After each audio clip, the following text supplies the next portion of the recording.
Nama saya Grace Simon dengan NIM 135230877 dan di sini saya sebagai salah satu mahasiswa dari mata kuliah IF 4053 Cyber Security. Dan dalam video ini saya akan mendemonstrasikan reproduce dari 3 kerentanan pada Apache Solr yang saya analisis dalam laporan tugas ini video ini beserta dengan 2 temuan vulnerability baru. Nah, jadi Apache Solr sendiri ini adalah platform pencarian enterprise open source berbasis Java yang banyak digunakan termasuk oleh Netflix dan juga Instagram. Dan yang menarik dari Solar ini adalah Solar tuh tidak mengaktifkan autentikasi secara default. Jadi seluruh API-nya tuh terbuka tanpa kredensial dan ini yang menjadi landasan dari kerentanan yang ditemukan. Nah, untuk ketiga CVE yang dianalisis adalah yang pertama terkait dengan access injection dari CVE 2017-12629. Jadi, kerentanannya ini adalah membaca file dari server melalui error message. Dan yang kedua ada remote code execution dari CVE 2019-17558. Dan yang ketiga ada SSRF dari CVE 2021-27905. Oke, jadi untuk CVE sendiri ini direproduce-nya menggunakan Docker Compose dari Full Hub di Windows 11. Nah, yang pertama terkait CVE 2017-2629, ini tuh XML External Entity Injection sebelum versi 7.1.0.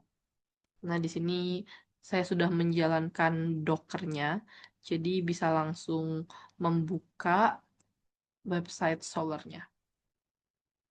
Sebagai berikut. Nah, kerentanan yang pertama itu adalah sebentar.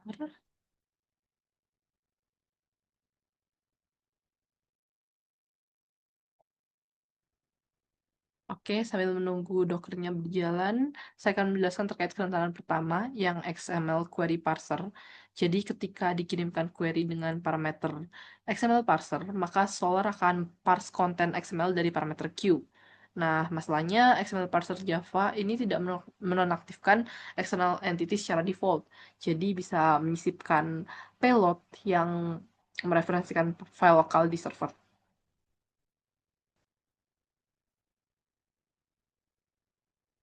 Nah, ini sudah menyala untuk Solr-nya.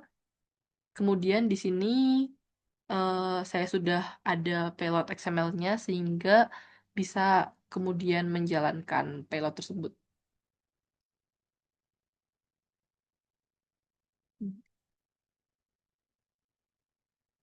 Nah, di sini terlihat bahwa di dalam pesan error, syntax error, muncul isi file etc password dari dalam kontainer juga. Nah, kolom kedua X di sini tuh menandakan passwordnya tersimpan di file terpisah, yaitu di etc shadow. Namun, daftar seluruh user dan juga directory dan shell mereka dapat dibaca tanpa autentikasi apapun. Jadi, memang XXE-nya ini berhasil file melakukan read dari server tanpa login, hanya dengan HTTP saja.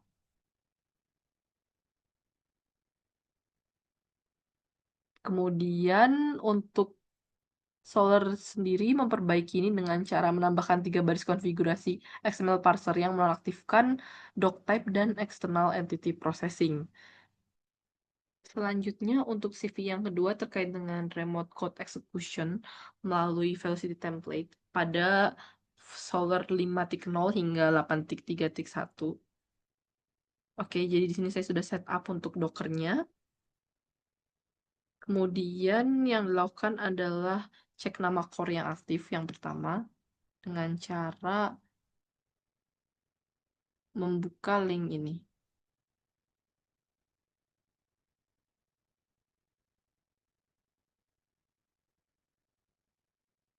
Oke, jadi di sini terlihat bahwa core-nya itu bernama demo. Dan langkah yang berikutnya itu adalah mengaktifkan params resource loader dengan menggunakan config API. Oke, jadi mengirimkan request post ini.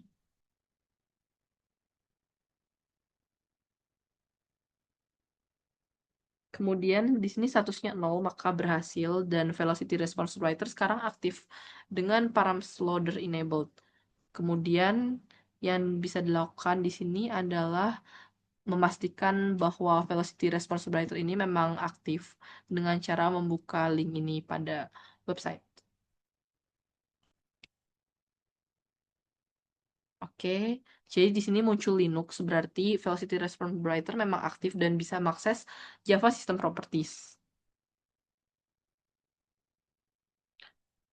Nah, dengan demikian, attacker bisa mengeksekusi perintah berbahaya untuk mendapatkan referensi ke kelas Java Lang runtime dan memanggil runtime execute ID ataupun perintah-perintah lainnya yang bisa dieksekusi tanpa autentikasi. Nah, untuk mengatasi hal ini, Solr versi 8.4 memperbaiki dengan menghapus parameter resource loader sepenuhnya. Jadi, template velocity sekarang hanya boleh berasal dari config set yang memang trusted, yang diunggah administrator terautentikasi. Oke, selanjutnya untuk CV ketiga itu terkait dengan SSRF.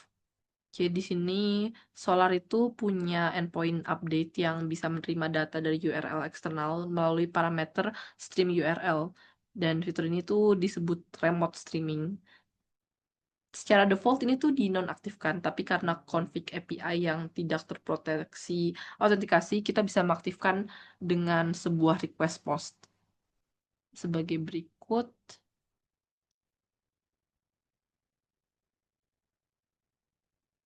Oke, jadi statusnya 0, maka berhasil mengaktifkan enable remote streaming.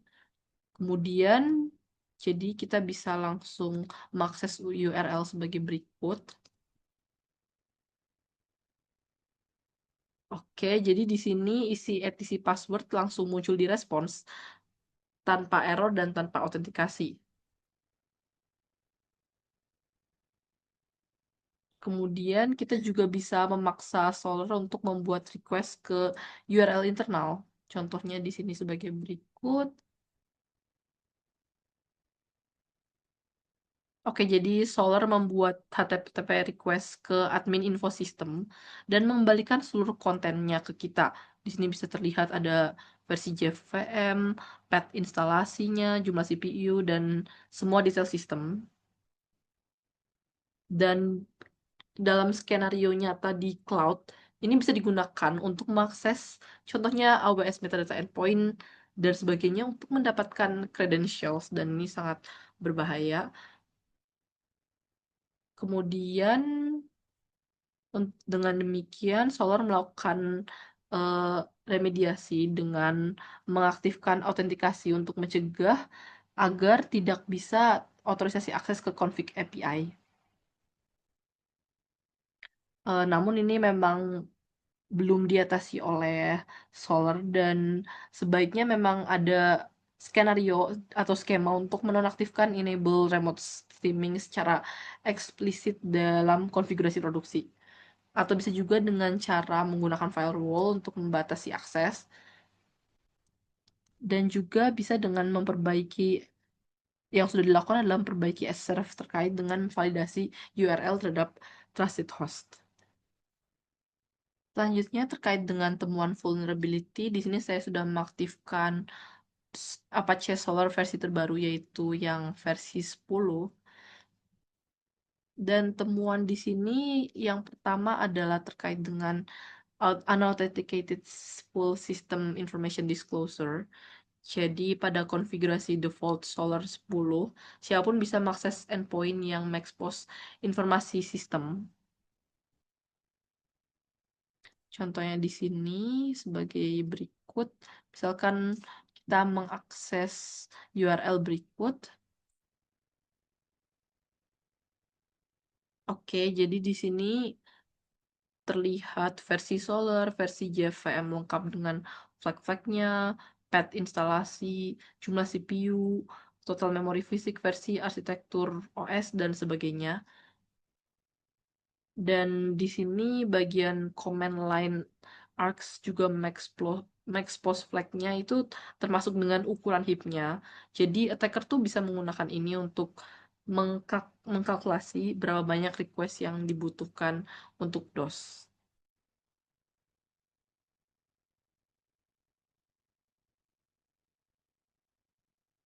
Kemudian yang selanjutnya terkait dengan admin info thread. Jadi di sini mengekspos stack trace dari semua thread yang sedang berjalan, dan itu informasi yang penting untuk memahami gimana arsitektur internal dari sistem sort ini bekerja. Kemudian kita juga bisa mengakses endpoint terkait dengan info properties.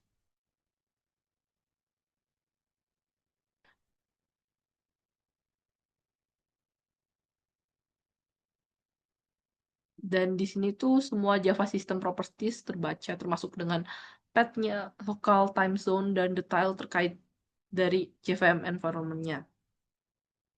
Dan ini tuh termasuk dalam CWE 200 terkait dengan exposure of sensitive information. Meskipun ini bukan kerentanan baru, tapi memang lebih berbahaya karena adanya threat dump yang jauh lebih rinci daripada versi-versi sebelumnya.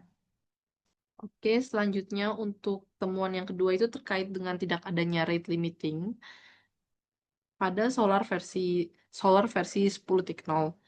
Di sini saya sudah menyiapkan beberapa dokumen di indeks demo. Kemudian yang dilakukan adalah mengirimkan 500 concurrent request menggunakan Apache Benchmark.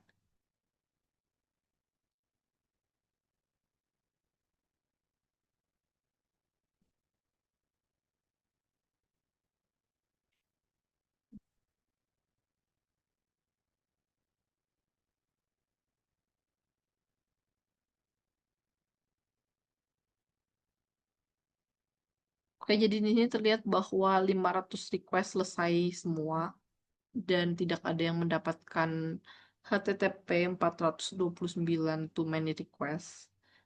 Jadi Solar ini tidak memiliki mekanisme untuk rate limiting di lapisan aplikasi dan tidak ada pembatasan request per IP.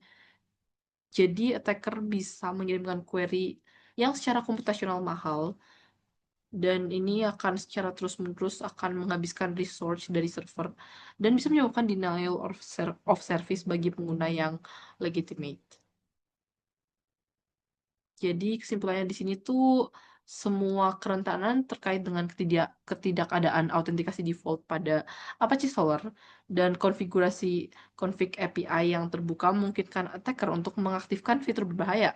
Contohnya remote streaming untuk file read dan SRF, terus parameter resource loader untuk remote code execution, dan XE berhasil dieksploitasi karena endpoint-nya bisa diakses oleh siapapun, termasuk information disclosure juga karena info yang tidak terlindungi.